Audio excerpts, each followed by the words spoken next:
Hello guys, അസ്സലാമു അലൈക്കും. ബാവന്ന് കോട്ടയത്ത് ഒരു കോളേജിൽ പരിപാടി ഉണ്ട്. അപ്പൊ ഞങ്ങളെല്ലാവരും കൂടി അങ്ങോട്ട് പോകണം. അങ്ങനെ ഞങ്ങൾ നേരെ കോട്ടയത്ത് എത്തി. ഞങ്ങൾ വന്നപ്പോൾ തന്നെ അവരെല്ലാം ഞങ്ങളെ കാത്തിരിക്കും. അങ്ങനെ ബാവ നേരെ സ്റ്റേജിൽ കയറി. സംബന്ധിച്ചാൽ ബാവ പാട്ടൊക്കെ പഠിച്ച് പാട്ട് പാടുള്ള മൂഡിലാണ് പോയത്. പക്ഷെ അള്ളാന്റെ ആയതുകൊണ്ട് അവിടുത്തെ ആരും പാട്ട് പാടാൻ പറഞ്ഞില്ല. അങ്ങനെ അവിടെയുള്ള കുട്ടികളെ ഒരു ഫോട്ടോ എടുത്ത് ബാക്കി കുട്ടികളെ സെൽഫി എടുത്ത് അത് കഴിഞ്ഞ് രാവിലെ ചാടിക്കാൻ പറഞ്ഞു. നേരെ ചാടിക്കാൻ ഞാൻ ഒരു മസാല ദോശ ബാക്കിയുള്ളവർക്ക് നെയ് റോസ്റ്റ് കൊടുത്തു. അത് ഇന്നലെ കഴിഞ്ഞപ്പോൾ ഈ അപ്പ് വെറുതെ എന്തൊക്കെ പറയും. കുറച്ച് സമയം മിണ്ടാണ്ട് എണീറ്റ് പോക്കോളൂ. ആ നല്ലൊരു മനുഷ്യൻ. അങ്ങനെ അത് കഴിഞ്ഞ് പോകുമ്പോഴാണ് വാവക്ക് സാറാ ജലീലിനെ കാണാൻ പോകണമെന്ന് പറഞ്ഞു. സാറാ ജലീലിനെ ഇംപ്രസ് ചെയ്യാൻ വേണ്ടി വാവ എന്തൊക്കെ മേടിച്ച് നോക്കി.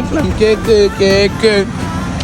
ഒക്കെ മേടിച്ചു. ഈ വാവ വെറും ഷൊണ്ണല്ലേ, സൂപ്പർ ഷൊണ്ണാണ്. അങ്ങനെ ഞങ്ങൾ ഫൈനലി സാറാ ജലീലിന്റെ വീട്ടിലെത്തി. സാറാ ജലീലിന്റെ വീട്ടിൽ കാറൊക്കെ ഉണ്ട്. അല്ലാണ്ട് പിന്നെ സാറാ ജലീലിന്റെ വീട്ടിൽ ഫൈറ്റ് ഉണ്ടാവില്ലല്ലോ. ഈ ഷമീർ ഒരു ഷൊണ്ണ തന്നെ. അങ്ങനെ വാവയും കാത്ത് സാറാ ജലീൽ വാതിലേക്ക് നിൽക്കണ്ടായിരുന്നു. വാതിലിൽ ആ വാതിലിൽ കാതോർത്തു നീ നിന്നില്ലേ, പാതിയിൽ പാടാത്ത ഇതൊന്നും കാണാനുള്ള കെൽപ്പ് സെമീറിനില്ല. കാണാത്ത പോലെ പോകാം, ചത്ത പോലെ കിടക്കാം. പിന്നെ സാറാ ജലീലിനെ കാണാൻ പാക്കുട്ടികളെ മാതിരിയാണ്. അതും ദുബായിന്ന് വേണ്ടിട്ട് പോലുള്ള പാക്കുട്ടി. പിന്നെ ഇതാണ് നമ്മള് സാറാ ജലീലിന്റെ താത്ത. ഹായ്. വാവന്റെ മുഖത്തൊരു പൊലിവോ. സാറ പിന്നെ മെഹറിന്റെ പോലെ വെറുതെ ക്യൂട്ട്നസ് വാരി അറിയാം. ഇതാണ് സാറാ ജലീലിന്റെ താത്താന്റെ കുട്ടി പാൽ കുടിക്കണം. അല്ലാണ്ട് പിന്നെ ചെറിയ കുട്ടികൾ കാടിയോളം കുടിക്കില്ലല്ലോ. ഈ ഷമീർ ഒരു മണ്ടൻ തന്നെ. ഇതാണ് പിന്നെ സാറാ ജലീലിന്റെ കാക്ക. ഈ വീട്ടിൽ ആകെ പണിയെടുക്കണ ഈ ചെക്കനാ. പാവം നല്ലൊരു മനുഷ്യൻ. ഇതാണ് പിന്നെ സാറയുടെ താത്താന്റെ മൂത്ത കുട്ടി. എന്റെ കല്ല മരുന്നുണ്ട്.